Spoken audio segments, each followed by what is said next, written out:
오늘 하나님께서 우리에게 주시는 말씀은 신약성경 빌립보서 3장 20절, 21절 말씀입니다.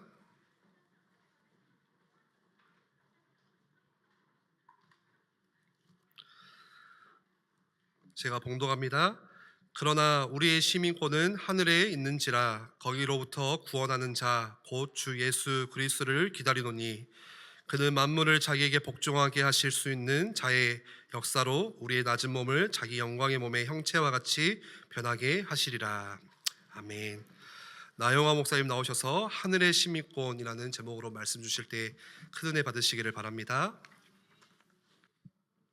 반갑습니다. 이달 말쯤 되면 설이 있는가요? 설이 무슨 날이에요? 설이 무슨 날인지 아세요? 모르시구나. 살을 먹는 날이에요. 살. 그래서 살이란 나이 할 때 살. 그래서 살이란 이 말하고 설이란 말이 어근이 같아요. 그러니까 살과 설이 같은 말입니다. 그래서 설은 살을 먹는 날이에요. 그럼 왜 설을 세야 될까요? 살을 먹어야 되니까. 근데 여러분들이 우리나라 설이 왜 중요하냐 그걸 아셔야 돼요. 어느 나라에도 없는 설이에요. 그런데 이 설에 살을 먹는데 민족 공동체가 한 날 같이 살을 먹어요. 그러니까 어느 나라도 한 날 같이 나이를 먹는 나라는 없어요. 그 미국이나 유럽 같은 데 보면은 자기 생일날 나이를 먹잖아요. 그러니까 나이가 다 달라. 생일마다 다 생일 따라서 자기 나이가 다르니까. 근데 우리는 1월 1일 날 태어나든 12월 31일에 태어나든 한 해에 태어나면은 살이 같아요. 그렇기 때문에 그 동갑내기가 돼. 동갑내기. 동갑이 친구가 되거든요. 그래서 우리가 이렇게 살을 먹는 거가 설에 살 먹는 거가 친구가 되게 하는 그냥 언약 공동체가 되게 하고 또 온 민족이 다 같은 날 떡국 먹여서 살을 같이 먹기 때문에 민족 공동체적으로 살을 또 먹기 때문에 이 설이 민족을 하나 되게 하고 친구가 되게 하는 엄청나게 언약 공동체가 되게 하는 그런 날이 바로 설이에요. 그렇기 때문에 설이 굉장히 성경적으로 중요해요. 엄청 성경적이요.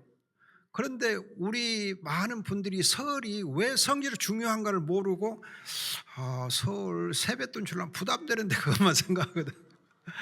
정말 설은 엄청 뜻이 깊어요. 그래서 살을 민족 공동체 같이 먹는 우리나라만 있는 굉장히 좋은 풍속이에요. 그래서 설 잘 세십시오. 떡국 열심히 끓여갖고 애들 먹여주고 또 세뱃돈도 넉넉하게 주고 받고. 오늘 여러분들에게 제가 그 언약의 여정을 건너 책 한 권씩 드렸잖아요. 선물로 드렸는데 못 받으신 분 있어서 미안합니다. 120권인가 밖에 안 돼가지고 조금 부족했을 것 같은데 이 책을 제가 선물로 드리게 된 까닭이 있습니다. 왜 드렸을까요? 자, 가끔 여러분들에게 이렇게 얘기하면 혹시 편애한가 싶을지 모르는데 하나님도 편애하는데 어떻게 합니까? 우리도 편애를 하는 수밖에 없지. 하나님도 나를 편애하거든요. 제가 교회 오면은 참 저를 따뜻하게 맞아주는 꼬맹이가 있어요. 유담이가 있어요. 근데 오늘 또 맛있는 꿀을 한 병 갖고 와서 목사님 겨울에 꿀 잡수시고 힘내세요. 그래서 유담이 덕분에 여러분들 선물 하나씩 받은 거예요. 애가 참 속이 깊어요. 쥐가 나를 모른 척해도 괜찮은데 그렇게 깍듯이 챙겨주고 또 선물도 쫙 준비하고 갖고 오고 얼마나 이뻐요. 여러분의 교회에 그렇게 이쁜 꼬맹이가 있어요. 여러분의 자랑이다 생각하면 되겠습니다.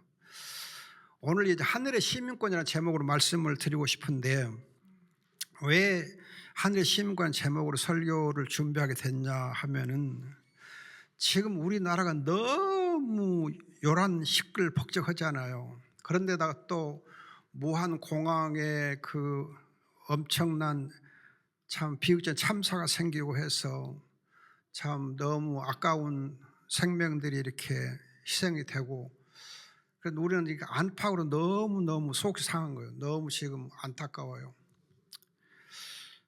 아무튼 여러분들께서 지금 우리나라 정말 시끄럽고 어지러운 때에 그렇다고 해서 우리가 무기력하게 있어야 되느냐, 그게 아니고, 또 인간적인 방법을 써야 되느냐, 그게 아니고, 하늘의 시민권을 가진 자로서 우리가 어떻게 자유를 누려야 할 것인가 하는 거예요.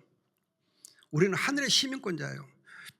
세상에 속해 있는 것 같지만은 하늘의 시민권을 가진 자로서 우리가 행해야 돼요. 그러면 하늘의 시민권자로 우리가 어떻게 행하는 것이 좋은가? 하늘의 시민권자 자유를 누릴 수 있는 방법이 뭔가? 제가 세 가지로 말씀을 드리고 싶습니다. 하나는 무엇보다 예수님께 붙잡혀야 돼요. 예수님께 붙잡혀야 돼요. 예수님에게 우리가 붙잡혀 살아야 돼요. 다른 방법 없어요. 예수님이 우리의 구주시고 우리의 친구이시고 우리의 목자거든요. 오직 예수님께 붙잡힐 때에만 세상의 모든 것을 이겨낼 수 있습니다. 사도 바울이 빌립보 3장 12절 말씀 보면은 중반에 오직 내가 그리스도 예수께 잡힌 바 된 그것을 잡으려 하노라. 내가 오직 내가 그리스도 예수께 잡힌 바 됐다. 우리가 언제 가장 자유롭고 행복할 수 있느냐? 예수 그리스도에게 붙잡힌 바 된 때입니다.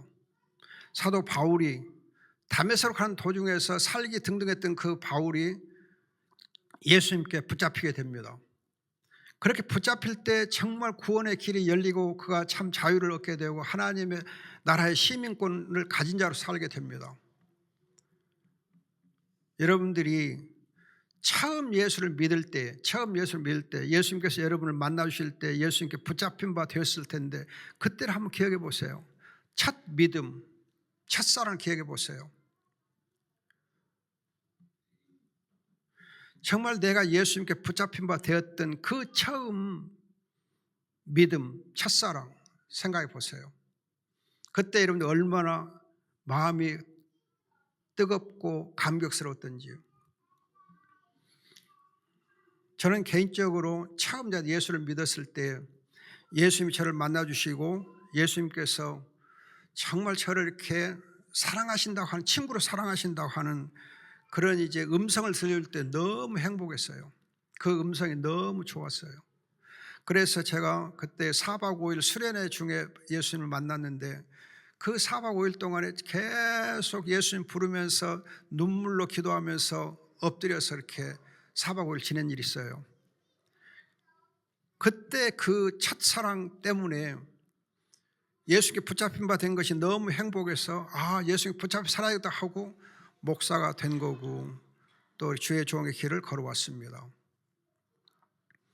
근데 제가 예수님께 붙잡힌 바 되고 나서 주님께 드렸던 기도가 하나 있었어요. 무슨 기도를 했냐 하면은 예수께 붙잡혀 보니까 예수께 붙잡혀 사는 것이 너무 좋은 거예요. 그래서 기도하기를, 주님 정말 주님께 붙잡히면 너무 좋은데 내가 너무 부족합니다. 너무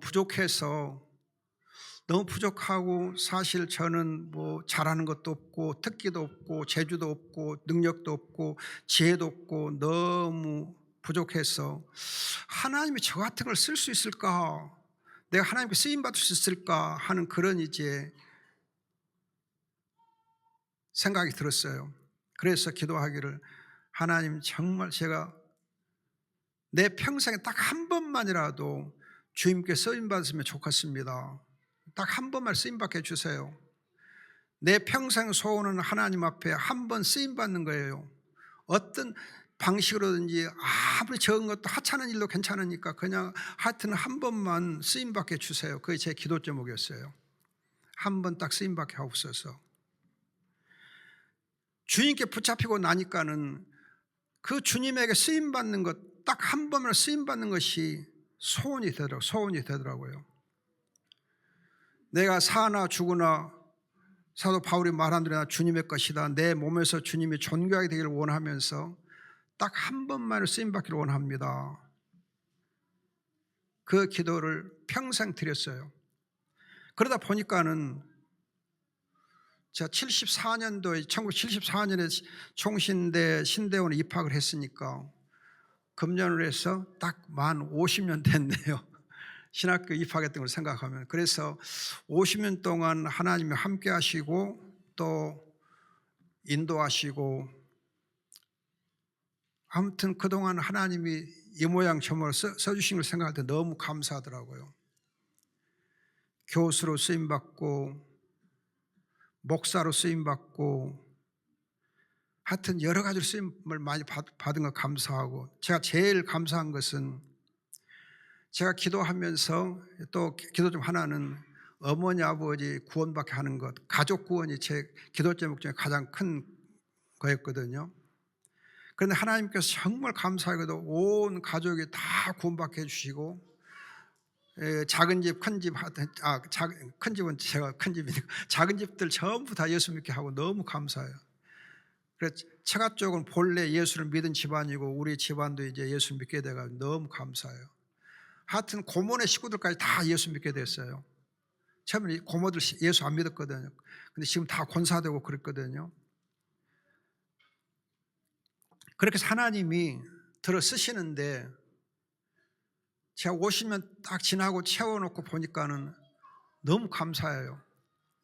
너무 쓰임을 받은 것이 감사해서 이만하면 충분합니다. 그래서 제가 금년 이제 80살이기 때문에 교회 이제 그만뒀거든요. 제가 70살 때 사실 은퇴를 했었어요. 은퇴를 했는데 어쩌다가 또 교회를 개척 설립하게 돼가지고 지금까지 해왔는데 아니다 싶어가지고 이것이 충분하다, 감사하다, 내 은혜가 내게 족하다, 주님의 말씀대로 족하다 싶어서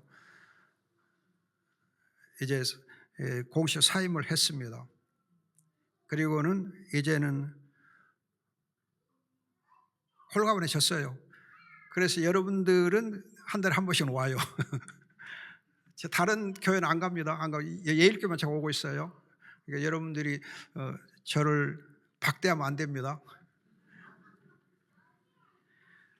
한 달에 한 번씩 꼭 오게 해 주셔야 돼요. 장로님들 아셨죠? 예. 박대하면 제가 나 어디 가오리까 갈 데가 없어요. 아무튼 이게 농담이고, 하나님께서 지난 50년간 이렇게 붙잡아서 써주신 것이 얼마나 큰 은혜인가 복인가 너무 감사해요. 제가 지금 여러분들에게 가끔 말씀드렸지만은, 오늘 책도 선물해 드렸지만, 제가 번역한 책이 26권이고 쓴 책이 39권, 그 65권이거든요. 그러면 생각해 보세요. 여러분 지금 65권의 책을 번역하고 쓸 만큼 하나님 쓰셨으니까 얼마나 감사한 거예요.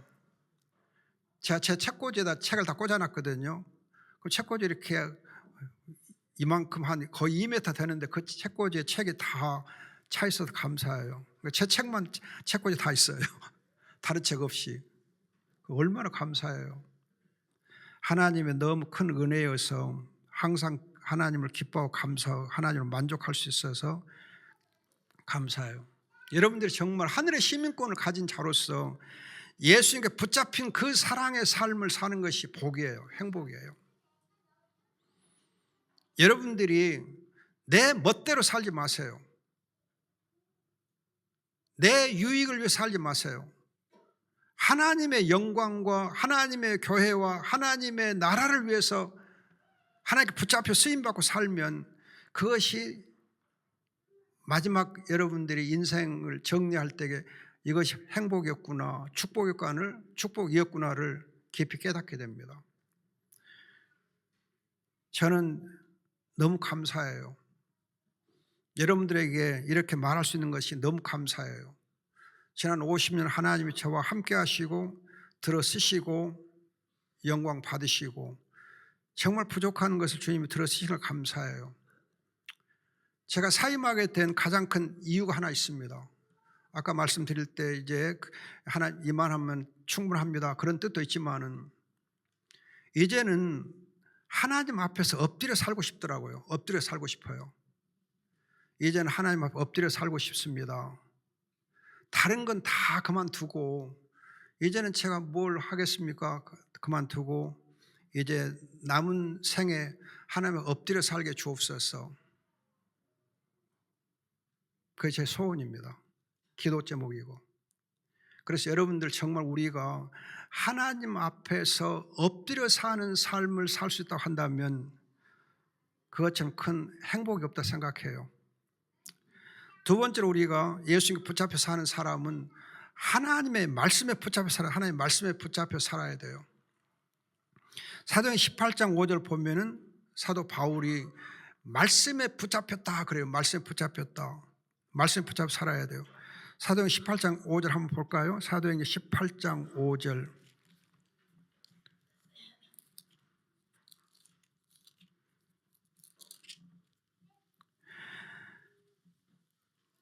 실라와 디모데가 마게도냐로부터 내려오매 바울이 하나님의 말씀에 붙잡혀 유대인들이 예수는 그리스도라 밝히 증언하니, 바울이 하나님의 말씀에 붙잡혀서 예수는 그리스도라고 증거합니다.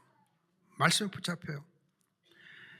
여러분들 그 이제 사도행 18장에 보면 아굴라와 브리스길라가 나오는데 이 브리스길라도 하나님 말씀에 붙잡혀 가지고 바울과 함께 동역을 함과 동시에 아볼로에게 성경을 가지고 예수 그리스도를 또 잘 설명해 주는 거 있어요. 이렇게 볼 때 예수에 붙잡히는 사람의 가장 큰 중요한 특징은 말씀에 붙잡히는 거예요. 말씀에 붙잡히는 거예요. 하나님의 말씀에 붙잡히는 거예요.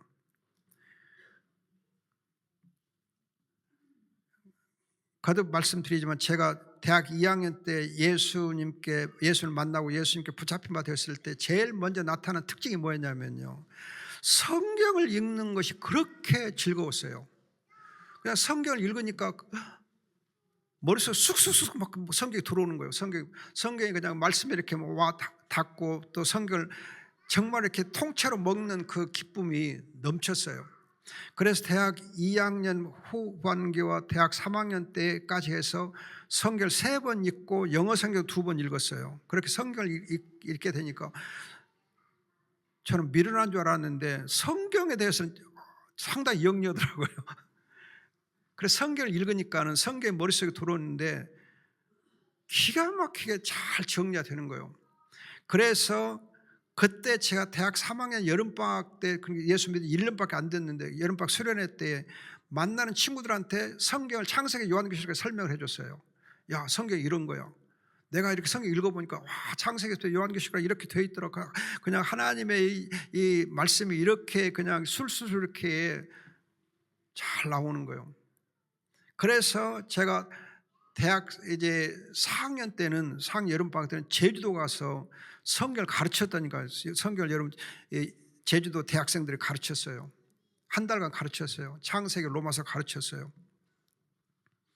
그때 제가 성경을 가르쳤던 것을 기초로 해서 써놓은 책이 성경 핵심 인문이라는 책이 있고 또 창세기 이제 창세기 복음이라는 책이 있고 로마서가 있고 그래서 그때 여러분 제가 창세기 로마서 가르쳤던 걸 기초해 가지고 책을 쓴 거예요. 또 친구들에게 성경을 이렇게 설명해 주는 것을 근거로 해서 메모 이런 걸 가지고 나중에 책을 썼어요. 얼마나 감사한지 몰라요. 여러분 정말 예수님께 붙잡히고 나니까는 하나님의 말씀이 그렇게 좋은 거예요. 말씀에 그냥 완전히 사로잡힌 거예요. 말씀이 내게 그냥 살이 되고 피가 된 거예요. 하나님의 말씀이 내 몸에 가득 차게 된 거예요. 정말 감사했어요. 지금도 여러분 그때 제가 누렸던 하나님의 말씀에 붙잡힌 그 은혜가 저를 저되게 한 거예요. 어떻게 보면 신학자가 되게 한 거예요. 저는 여러분 신학 부분 중에 조직신학을 하는데 조직신학은 교리와 관련된 거거든요. 그래서 조직신학의 책을 쓰게 되면은 특징이 여러 신학자들의 이름과 책을 소개하고 그 이론들을 소개하는 것이 조신학의 가장 큰 특징이에요. 그런데 제가 쓴 조이신학 책에는 신학자가 하나도 등장 안 해요.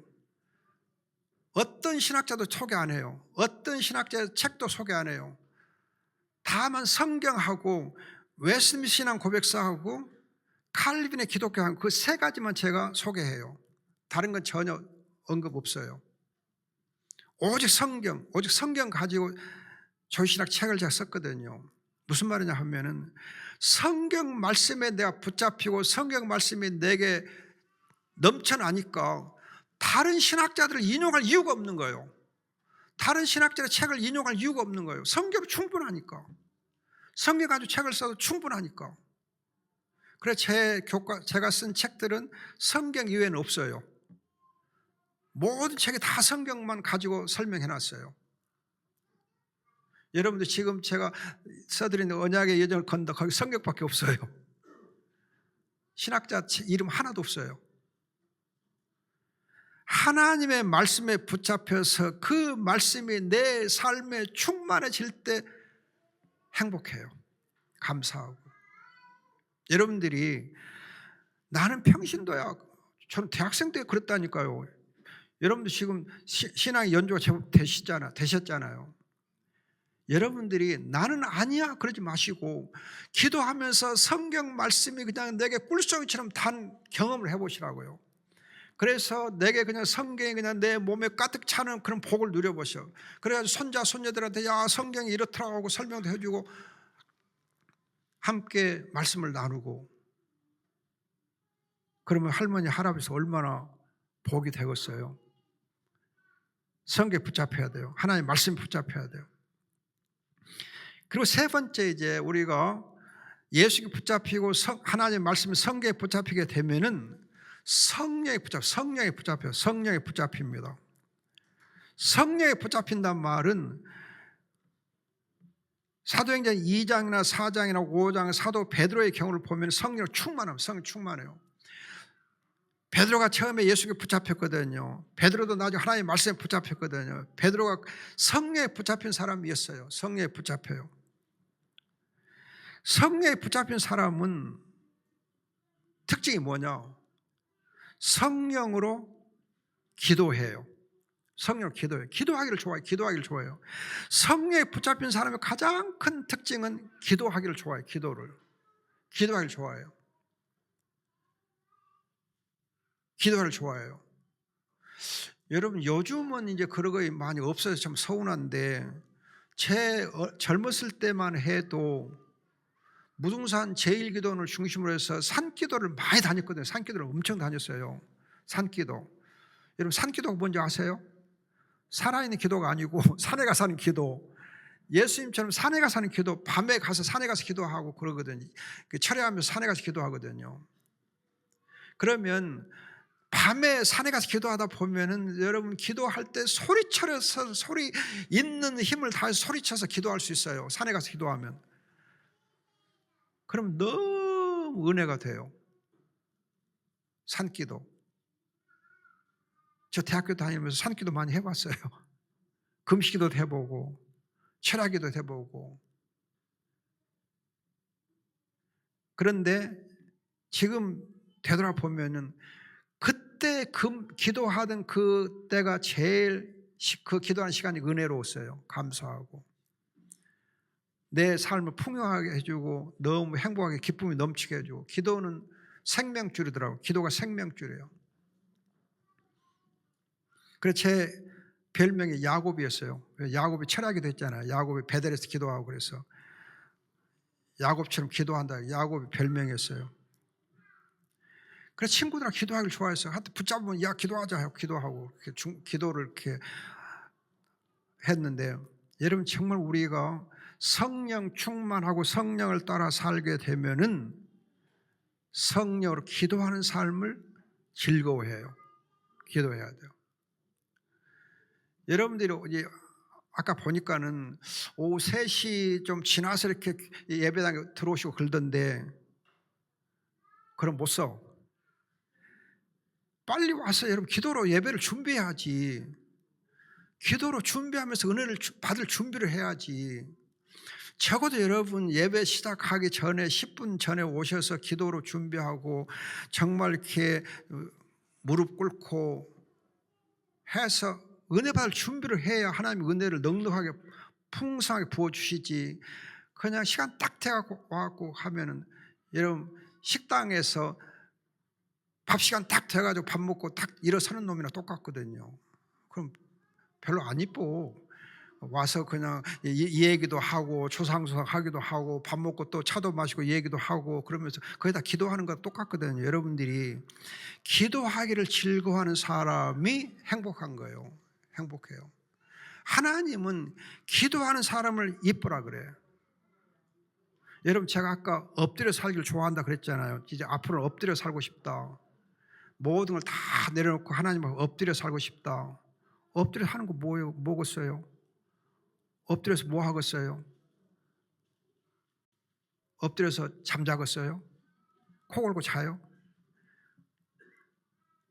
여러분 엎드려서 우리 할 수 있는 거 뭐겠어요? 엎드려서 기도하는 삶이 복이에요.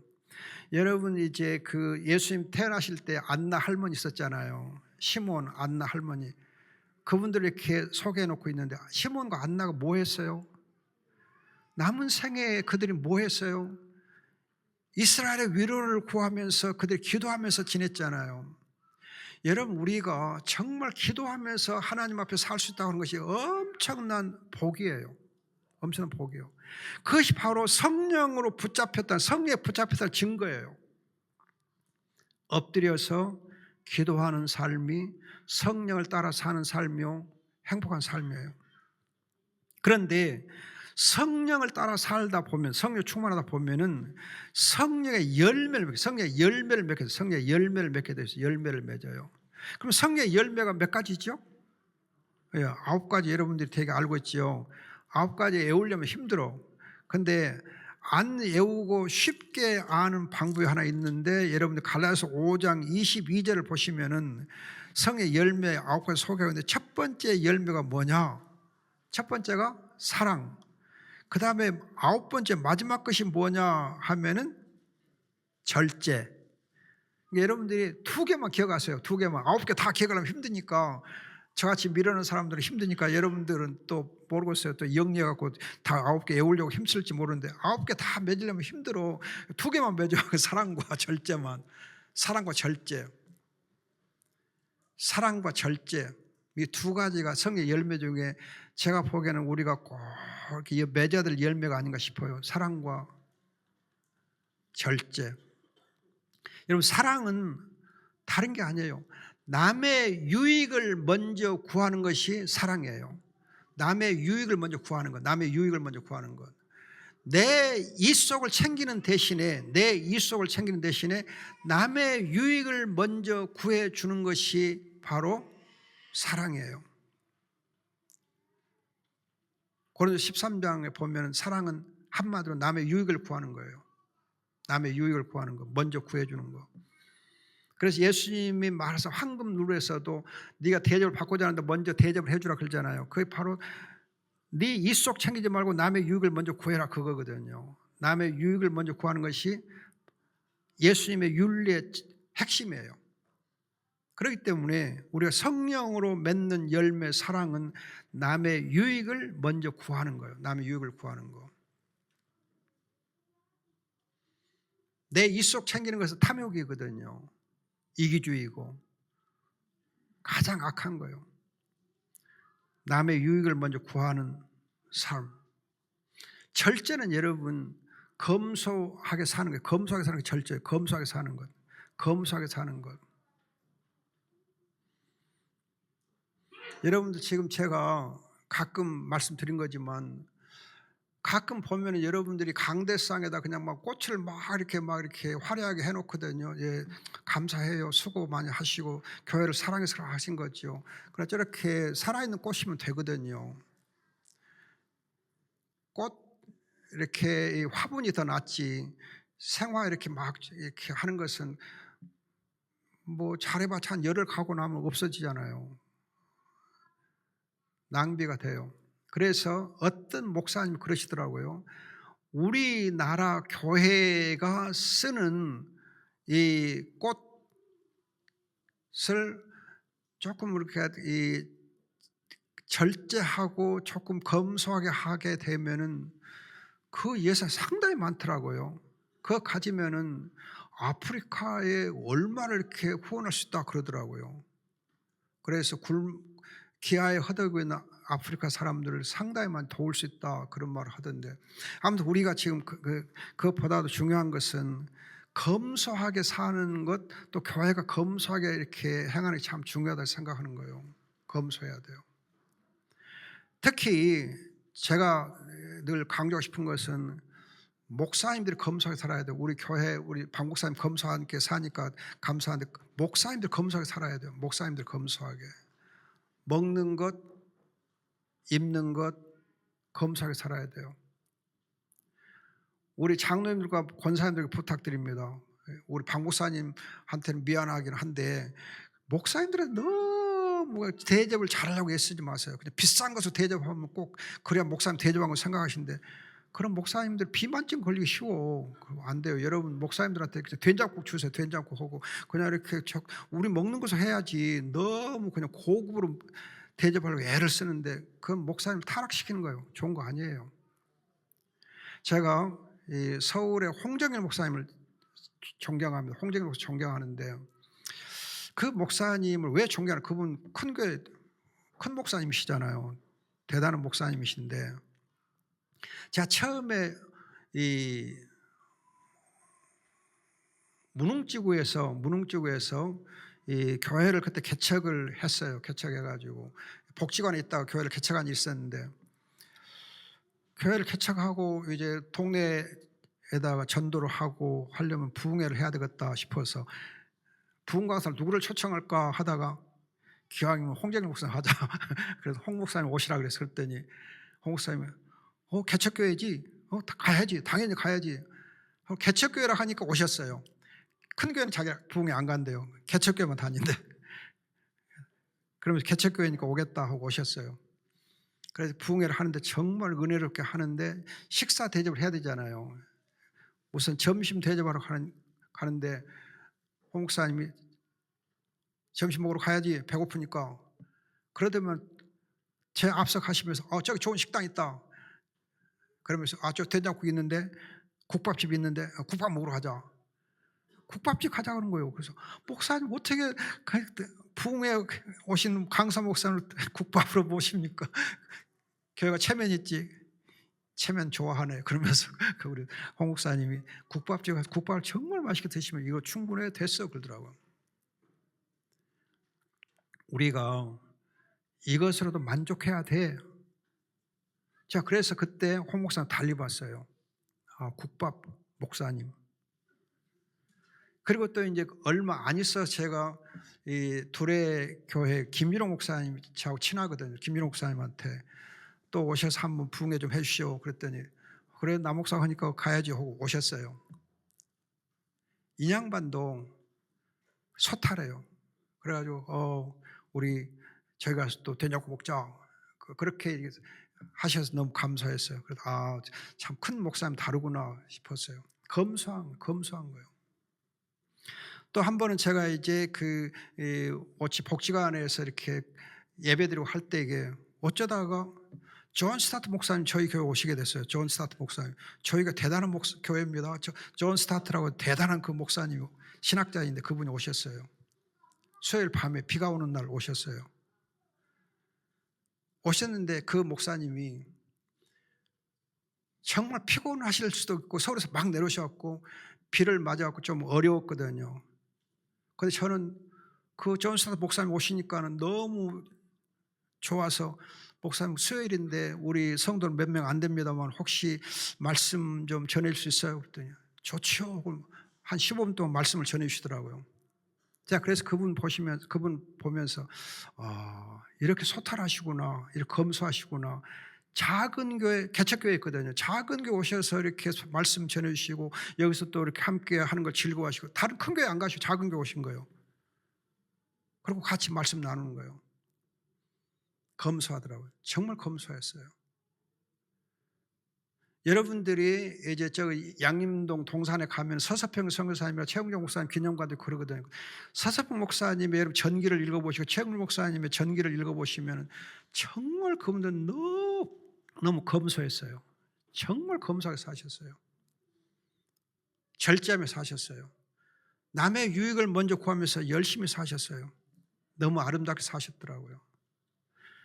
성령에 붙잡혀 사는 삶은 사랑과 절제의 삶을 사는 거예요. 검소한 삶을 사는 거예요. 겸손한 삶을 사는 거예요. 엎드려 사는 삶을 살게 돼 있어요. 이렇게 우리가 성령의 열매를 맺어서 엎드려 사는 때에 하나님 영광 받으시고 이 땅에 이렇게 시끌벅적 안 하게 됩니다. 시끌벅적 안 하게 돼요. 또 이제 성령으로 사로잡힌 사람은 성령의 은사를 사모합니다. 성령의 은사를 사모해요. 그래서 고린도서 12장 보면 성령의 은사들이 나오는데 성령의 은사 중에 가장 귀한 은사는 섬김의 은사, 섬김의 은사, 섬김의 은사, 봉사의 은사입니다. 여러분 예수님께서 말씀하셨잖아요. 내가 온 것은 섬김을 받으려 하지 않고 섬기러 왔다. 내 목숨을 많은 사람을 위해서 주러 오셨다. 섬기러 오셨거든요. 그렇기 때문에 성령의 은사도 섬김 은사가 최고예요. 섬기는 것. 우리가 섬기는 사람이 하나님이 보시기에 복된 사람입니다. 섬김 받는 것보다도. 이렇게 우리가 하늘의 시민권자로서 예수님께 붙잡히고 하나님의 말씀에 붙잡히고 성령에 붙잡혀서 살면서 로마서 5장 2절 보면은 하나님의 영광을 보고 즐거워한다. 하나님의 영광을 보고 즐거워한다. 우리는 세상 것 보지 말고 하나님의 영광을 보고 즐거워해야 돼요. 하나님의 영광을 보고 즐거워해야 돼요. 하나님의 영광을 보고 즐거워할 때에 우리가 이 세상에서도 자유롭게 행복하게 힘있게 살 수 있습니다. 저는 우리 예일교회 성도님들이 하늘의 시민권자로서 예수님께 붙잡히고 하나님의 말씀에 붙잡히고 성령에 붙잡혀서 하나님의 영광을 사모하면서 멋있게 2025년 한 해를 살으시기를 축복합니다. 기도하겠습니다. 좋으신